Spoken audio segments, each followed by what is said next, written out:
Crisco Kid Block Party. Hey, it's a stay-at-home convo. You know, we've been doing this since COVID-19 took over the whole country, took over the world.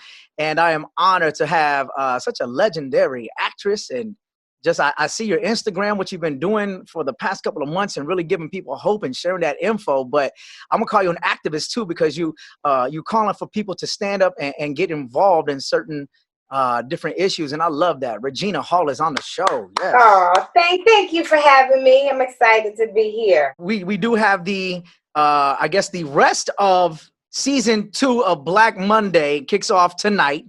And Yes. Speaking of COVID-19, is that kind of what interrupted everything? Like it just had to shut down, or was it intentionally the break so that way you could do the rest of these episodes moving forward? No, it was all COVID. We were all shot, actually. We were done shooting, but what happened was they hadn't finished post-production. And so they hadn't finished ADR, color correction. And because COVID came, nobody, everyone now has figured out how to do stuff. Right. But they didn't know how. So was trying to figure out how do we complete the episode. So yeah, we paused because, wasn't done. Since COVID, like, is there a new normal for you, or how you navigating daily? I think undoubtedly it's a new normal for everyone. You know Right. what I mean? So your social life is changed or gone. I ain't seen a hair or makeup. I look, you can look at these brows and see I'm not, these nails, like, Your eyebrows look like my eyebrows. So what do you think? I'm playing. No, but they do. I was like, it made me, my father who passed away, I have his eyebrows. I was like, damn, daddy. Like, it's interesting. As much as I've had my eyebrows arched and tweezed, they are coming back in full force. Like the whole, and I think too, just the ease with which you meet people and normally used to greet people. Right. You know what I mean? You're doing a lot of these now when you walk with somebody, Exactly. I think that kind of just thoughtless flow that you used to have in life, it's all changed. And then, listen, there are people I know who've been really sick from it, and a couple of people who I know have lost like parents, so it is. But what I do love is it's given us all a pause to take notice and galvanize and Right.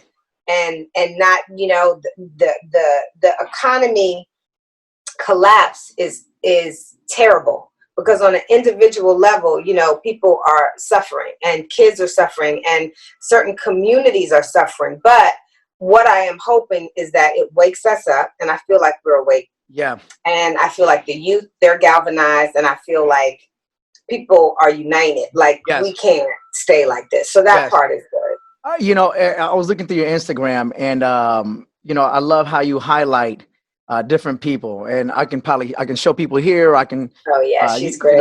They can follow you if they're not already doing that at More Regina Hall. But I love this with the Solutions Project. It's time to break the taboo of talking about racism. And I just had a long conversation yesterday with some of my coworkers at the station, and we did talk about that, because if now is not the time to really have an open dialogue or a healthy conversation, right? When will be the time? No, you're right. You're right. Yeah. And because there's conversation, which starts with acknowledgement, right? So you have to acknowledge the problem, right, so that then we can have an honest dialogue. And even if you're talking to me about your concerns, I want to hear it. One of the things I do want to say, not to get preachy on the show, is I really want to encourage Black and Latino communities, especially, and men, to fill out the census forms. Yes. And it's important. We're going to be, we're in the midst of a pandemic. After that pandemic, I certainly don't want those communities to not be able to get the funding that they need, that they deserve. And I know I was ignorant a lot about the census report, and I thought, for years growing up, it was just like, you just don't trust the census. Right. Reminding people that it is, nothing can happen, and they know already. So fill it out. Well, it's key. And I think a lot of Black and brown communities across the country, even with opening bank accounts, even giving out any information, it's always like, yo, I don't do that. It's my information. I'm not giving my stuff up. But then when something like this happens, and you see that there's not enough resources in certain areas, is because we failed as communities to really be accounted for. Yes, I've very always much. said, if Regina, you know this, if somebody wants to find you, they're going to find you. And if to Oh, think of that the course. government doesn't already know where you're at or what you're doing, if they When they really mail wanted to, when they mail it to you, they had your name and they address. It's know. already linked They in. So know. yes, but if you don't fill it out, then they don't have to count you. So I just want to make sure that, like you said, Black and brown communities are counted so that Right. they can be a part of the equation because we're all a part of the country. Yes, yeah, now more than ever. I'll fill you in. I made the announcement last week, but I'm officially running for mayor for Phoenix, Arizona. Oh, I So love that. thank you. That's It's amazing. one thing I've learned in just this week and trying to get signatures to get on the ballot is a mission itself, especially with COVID-19 happening. Right. But one thing that I've encountered, because we can do a lot of things with e-signatures, but talking to people, because I own a restaurant as well, and when they come in, I'm like, wait, so you're not even a registered voter? Well, we got to change that right now. So Yeah, the right. census, registering to vote, and then things can change from there. And I think it's Yes, important. We and, got to and really just do so people know, right now the census has been extended to August, I think 31st or 13th, something like that, and that. Right. it's on its way to being extended all the way until October, the Ooh, end of October. yeah. So if you haven't done it, you can still do it. I know you're wearing a Smiles for Speech shirt. I want to ask you about that in a minute, but let's talk about environmental racism because people don't even realize that this is happening, but yet it affects everyone. Absolutely. So in a lot of places that are predominantly Black and brown, they get the brunt of a lot of toxic waste, pollution, and the effects of climate change.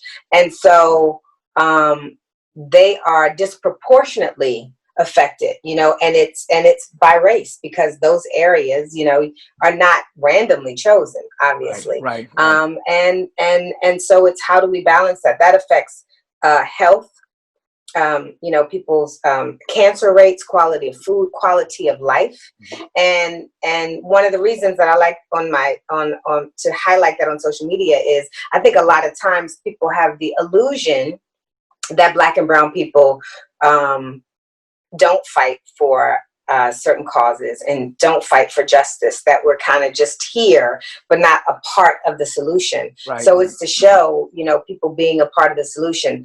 A friend of mine, Greg Schwartz, who his Instagram is actually the Planet Doctor, which is where I get a lot of information as well. He speaks about it all the time, and he's and the Solutions Project, they're amazing because it's their cause. And what happens with that is if we don't tackle that, honestly, climate change in itself is huge. And I think, scientists have already talked about how many pandemics are going to continue to occur. I mean, we're not addressing the issue of livestock, how we treat meat, all of that, but will continue to occur. And even, in watching the news, you will see, there was a Latino brother today whose best friend, he passed away because it's not just there, it's who's working in those Right. places. And Right. so all of it it's gigantic. But then how it affects us is disproportionately, much greater. Right. And I encourage everyone to go read statistics. And if they go to your Instagram page and they scroll down a Yeah, little bit, you can get some more numbers there. But I think, I don't know if you've seen The Last Black Man in San Francisco. I did And see that. I think about gentrification, and I think about how no one cared about what was going on in the Bay and on that side and in different areas until they want to start gentrifying or putting new communities, bringing new people Right. in. Then people start to care about what was happening with the environment.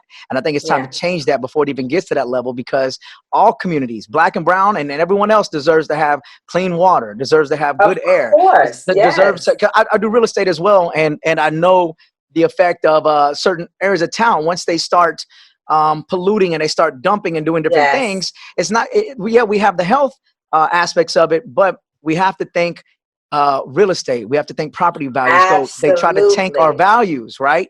And Absolutely. so, Regina, I don't know if you're ready for this one today, man. That's why I'm telling you, I got a vision here, and it's No, time but to change. it's one thing. It's like you said. It ends up it it crosses the board Mhm. how it affects us, and that's another thing. Property value. Right. You're not going to put it in value in a property value, and then of course once you go to property value, now you go to property taxes. Now that's affecting the kind of schools you have in the in the Bam. community. So it's so connected to everything. Right.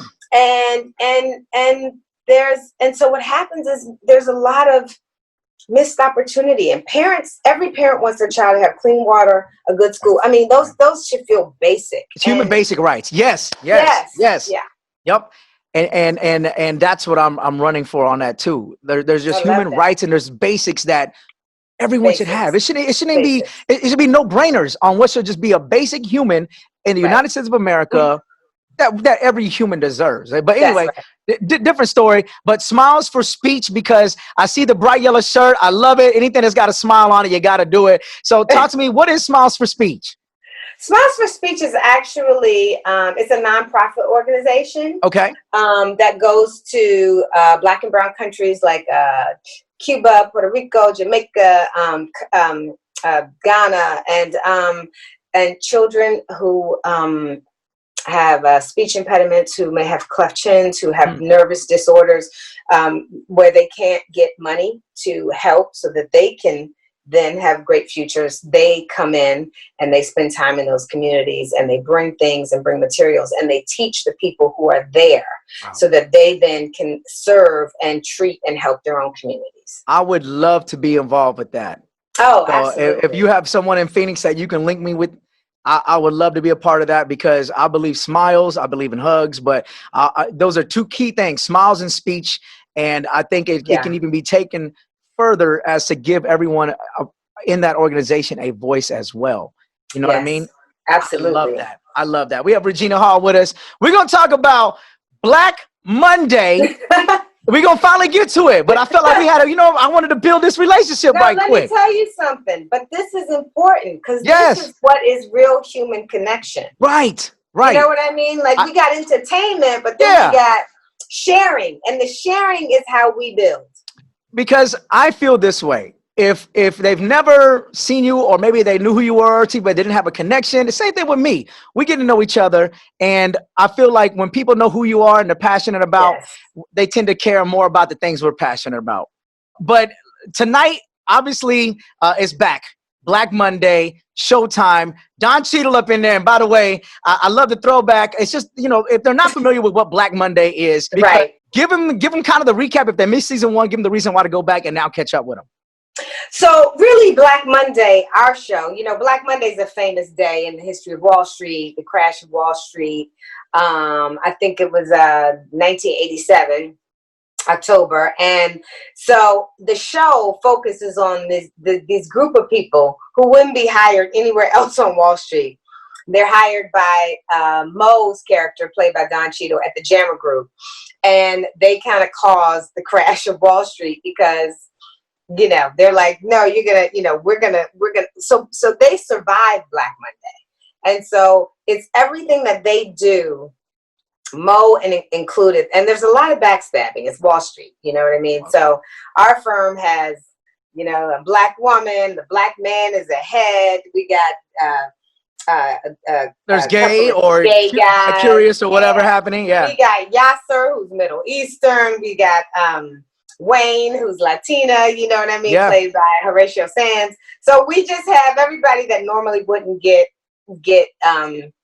hired, and it's a lot of fun. And then we do get to, because it's in humor, touch on a lot of the issues of racism, sexism, and all the things that were and still happen, but were going on in the 80s. But whether you understand the stock market or not, it's just it's funny.